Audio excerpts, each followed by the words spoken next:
Somebody report from that group. And if you can paste your answers into the chat, that would be great. Evelyn, would you report, please, since you took the notes? Okay, what we discussed was our life is already digital in that many of us, sorry, my cat doesn't agree.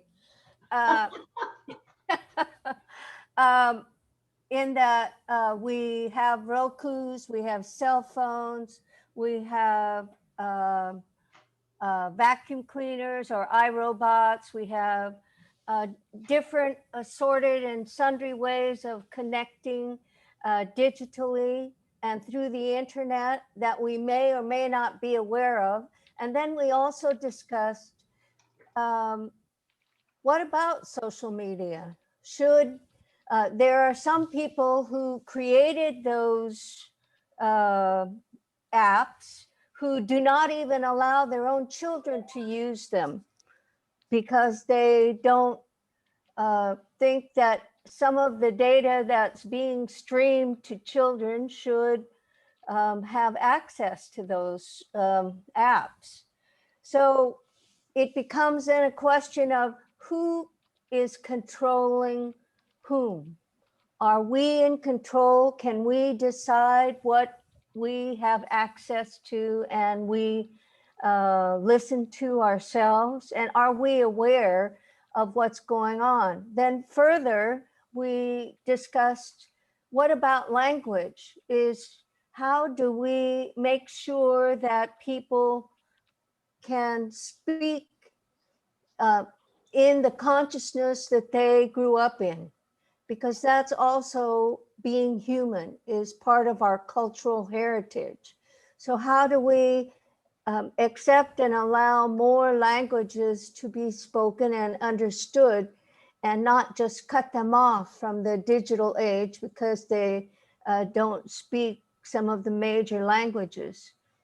And then there was also an example of how we already use translators to get around. And if you go to Russia and the taxi driver doesn't understand your English, they will hold up their phone and they can have it immediately translated into Russian so that they know where you're trying to go. So it's, you have all these combined concerns and issues, and yet at the same time, how do we decide what we should accept or not accept, and who? It's really a question of power. Who makes that decision? Do we make that decision?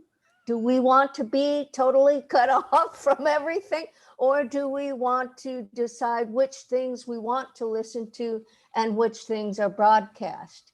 So that's sort of where we came from. Not necessarily that machines become conscious, but human beings be more conscious of how we use and decide all of these aspects that are available to us now. And one person mentioned that in India, everybody has all these cell phones, and the same thing is true in Kenya and Africa.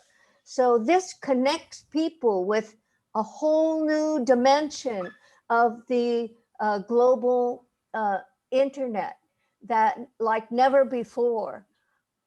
So if we are now a new global consciousness species because of the internet, then what do we say yes to and what do we say no to, so that we don't spread rumors that are not true? And I'm complete. Anybody else from our group?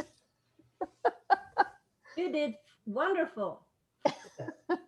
All right, I'm copying and I'll put in, I've got group 3. I've got their response. And so I'll put that in the chat. Just 1 second.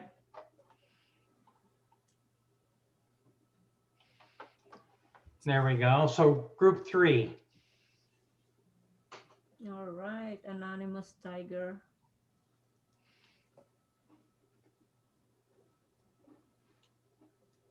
Who is in that group? Unmute. Okay.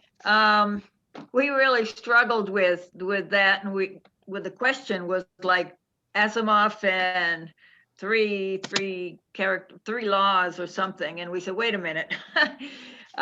We decided that what we were looking at was what task cannot be transformed into a machine. And what makes people different, I should say different from machines instead of machines. So the different word is missing there. And we said empathy, compassion, humility, cherish. And what happens when machines fail? And we worried about the spirituality. And then we said there need to be a balance between the technological and the human characteristics.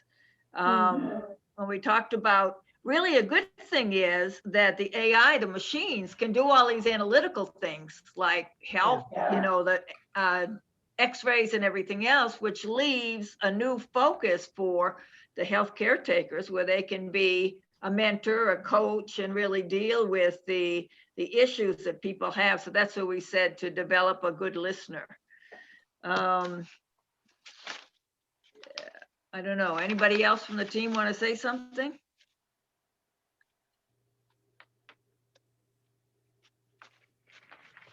You did good. Okay, team 4. Now they already put their stuff in the chat, so it's just up above a little bit where team 3 data came in.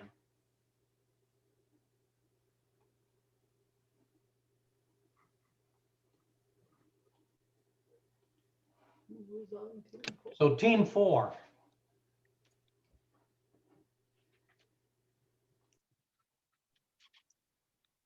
That's Nancy. She needs to unmute her or what? No, Yeah. I didn't think I was the reporter. I was just the typist. Jan Sanders will report. I have to get to where it's at then. Slide Did up in a the chat. good conversation. Yes. No. Okay. We talked both about potential policies and understanding this. Let's see.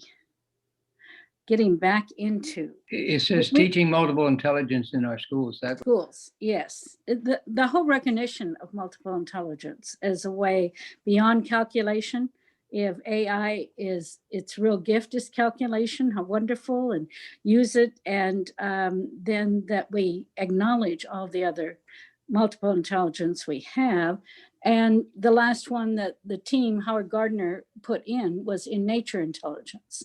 And within our own science, we're discovering communication that's happening that the human is not aware of, And so this is another one of those places to open up. How do we open up to what's, the dialogue that's going on underneath the earth, in the sky, etc. So we hone those skills. We also talked about the complexity of the driving cars and how they've resolved some of those pieces about recognizing, if there's a child or a little one, an animal on the road, how do you stop the car? Oh, this is with the automatic cars, and they're beginning to be seen on or given license to be able to do that. We're reminded that part of our uniqueness is having the questions and the whole creativity that comes, the exploration of having a question that takes you down into a whole nother realm of exploration. Our whole the human factor and the HTPs resulted in, again, these other skills of self-confidence, self-reliance, leadership development, and that those are areas that we need to make sure we build in and not just blindly following, a machine or whatever. Human beings will be freed up to deep and meaningful activities, I explored that a little bit. How do governments decide on such huge oh goodness. How do governments decide on such huge transformative policies? We decide and plan. So that understanding of the comprehensive stuff is part of our domain. Yeah, those were some of our questions. We were, I think we were excited. There was an edge of being freed up, and maybe it's being retired and we're freed up, you know, and we're getting glimpses into these other ways that we could be in the world. Yeah, I'm complete. Great, thank you, Team 4. So as we've gone through this and just wrapping up here now, what are you left with? What are your takeaways from this chapter?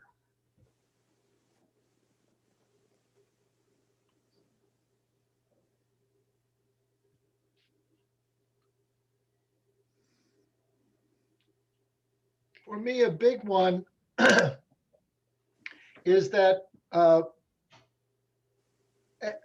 that little section that Barrett referred to about going back to a time when we're not in charge. As I remember from this course RS1, we weren't in charge. And that was the big breakthrough. We were pushed this way and that way by care of all different sorts. And then we had to end up being responsible. I remember that, which meant we had to weigh up, decide, and act. And it occurred to me that the conversation from the perspective of me and my existence is a different conversation than the quasi-philosophical conversation about should there be consciousness. And as a human being, my dilemma is the same. What should we do? What should we do?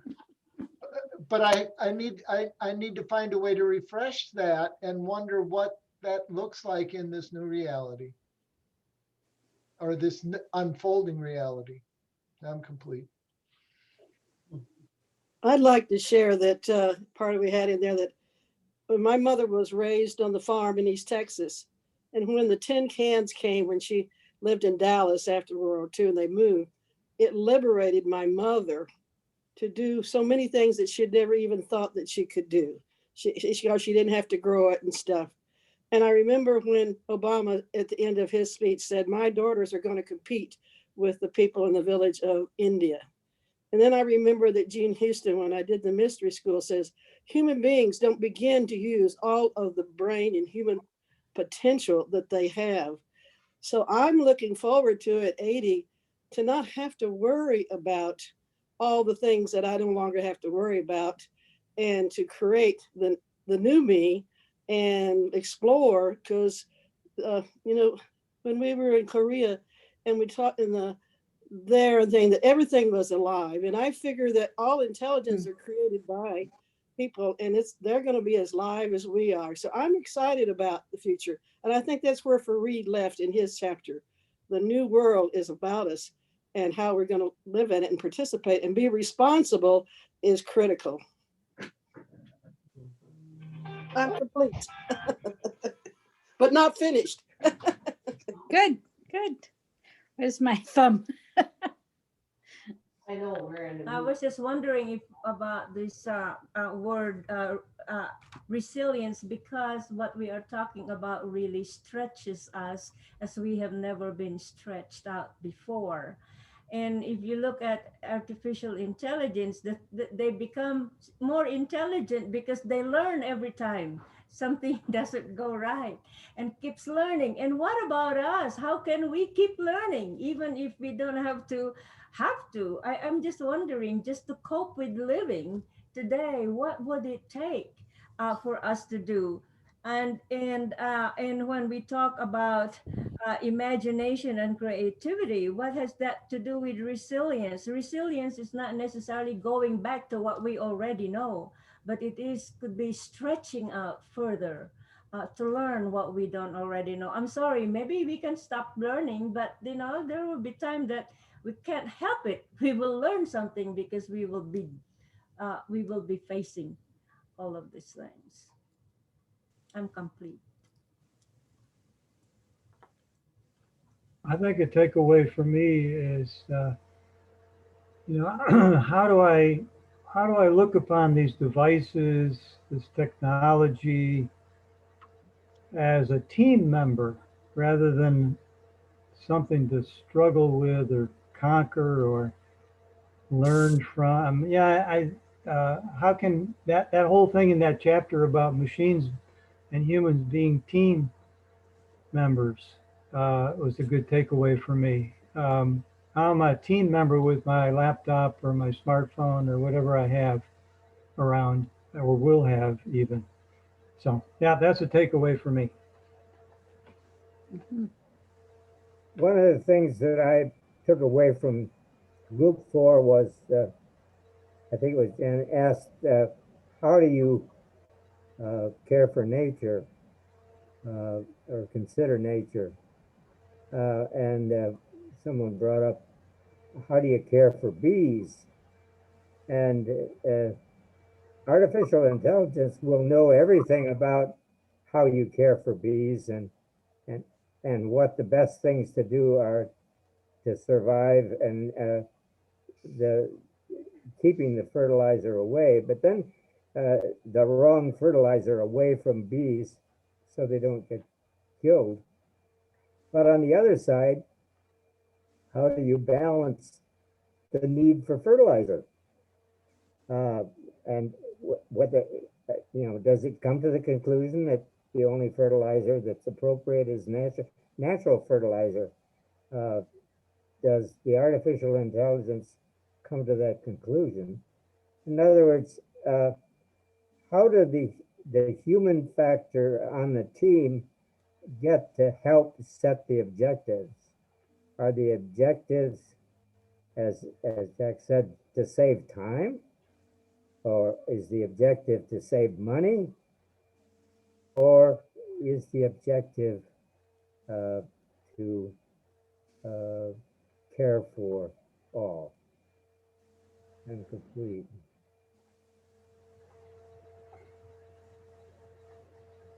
One of the other things I thought was helpful was maybe brought up by Wanda's example, but freeing up from some of the ordinary tasks, there's time for creativity.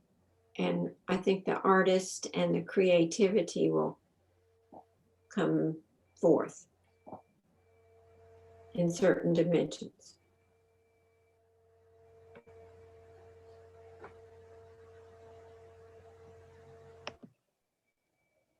Am I on? Am I on? Yes. Yes. This is Dawn. And I took away from the lesson, will we be teaming with machines on the way to shared consciousness, using it as a tool to become experts? And I have a concrete example. My son Adam has put into practice his Siri in his automobile has his voice now. I didn't know that was possible, but he had to team up with Siri to get it to give him his voice on Siri in his car. So I thought that was something amazing. I am complete. So he talks with himself. Okay.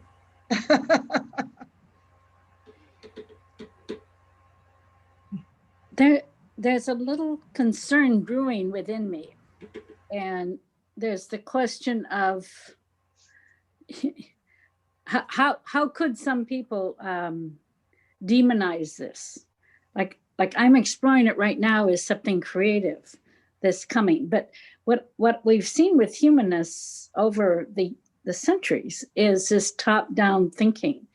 And I think it was Diane or asked us a question in our group, maybe it was Nancy, about the real pieces that have to be put in place, that this is a partnership. We think of the partnership society. It's not a male dominated, it's not a white Western. You know, will artificial intelligence become the new domination? And it's just in the back of my thinking. I rather stay with the great possibilities. But what are those dynamics we have to watch for, that it's becoming a partnership and not I don't have the word domination, or I don't know quite what that word is, of what the negative side. And he talks in the chapter a little bit about some of the negative consequences of this too. And that I know it's something to me not to be overly naive. Yeah. Well, this So is that's where part of that takeaway. Mhm. this is where Asimov's 3 laws came from. He was saying, since we're programming these machines, we can also program parameters, which is if you look at image changes, what are the image filters they are forced to use in order to process the data. But the other danger, of course, is that the artificial intelligence is also programmed by us. And therefore, it's very easy for us as people to unintentionally or intentionally reinforce our hierarchical framework. And therefore, doing what comes naturally is really dangerous.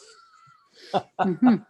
I think the other I am question to raise is how does what we're talking about, this new partnership or whatever, how are our values reflected? I mean, there are a lot of people who no longer believe in democracy.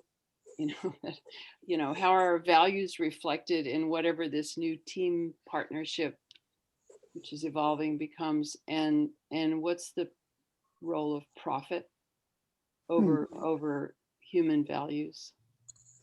And who benefits and how? Mhm. And how does nature play into all this? How does, is nature something to be, are those bees that David was talking about to be preserved or not, for example?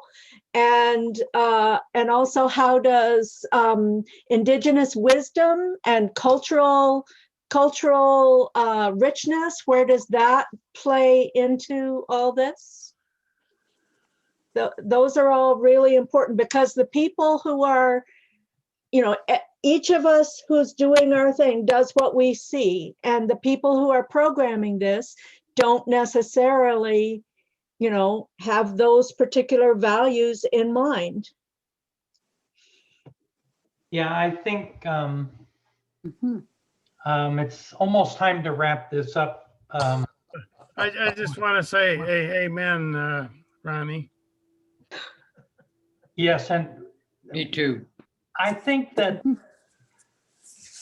my key takeaway with having worked on this for 30 years now is that that image of Lake Michigan filling up all of a sudden between now and the next 4 years. And that's what's going to be in everybody's smartphones in your hand.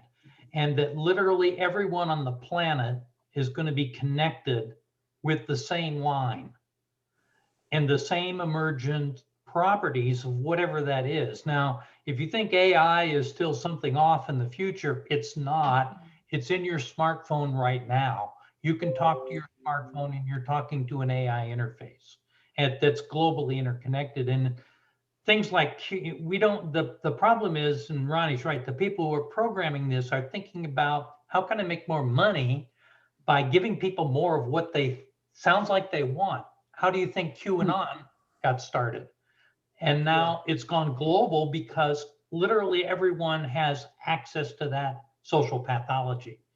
And so the problem is it's not anybody, there are things that people program, but what is emergent is unintended consequences because it quickly escapes control. Things happen way beyond and much faster than anyone anticipated. And so there's both this great opportunity and possibility, but there's also great danger and pathology that comes with it. Yeah. And that's becoming here. So this is Jim. To quote from my RS1 manual, this is a difficult issue with which we must continue to struggle. RS1 was such a But great.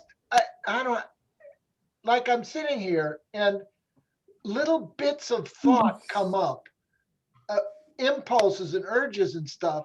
And one of you makes a speech on that and it's like, yes. And then somebody else makes a speech. So I just want to say how thankful I am. I have been recording this and I'll see if I can download it and share. And many, many thanks to all of you for jumping in, and also to Doug for the work he's done, and that he decided to go on and get a PhD and become really an expert in something, as opposed to me who just, kept going. Anyway, thank you all for that. And could we hear a word from Judy and Karen, who are up for next week? Yeah. Before you do that, did you send out a chart, Doug? Yes. Yes. Okay, we didn't get it. I just wanted a way to get that. The AI took care of that. We can resend everything out by the distribution list. If you can get it on the mural, if you can get on the mural wall, it's there. Yeah, but you can't print it out from there. At least I can't. It's a PDF. You should just download the PDF and print it. No, it prints very tiny. I can't expand it because it downloads as a picture rather than a document. Put it on your printer and enlarge it there. I'll take responsibility to send it back around. Computer and expand up even the small section. No, I did all the tricks that I supposedly should know, but it didn't work. I can send you a link to the Google Sheet. So you Send it as a doc. You can look at it as a Google Doc. That would be okay. Yeah. There's no methods like the old methods. Whatever they say, there's no methods like the old methods. Let's mimeograph it. So let's hear from Judy and Karen. Why are Okay. you laughing, Larry? Next week is chapter 6. Aristotle was right. We are social animals. And it really came up to me this week when my son Randy called. He checks on me all the time, but they're trying to push me to try to get this vaccine quicker.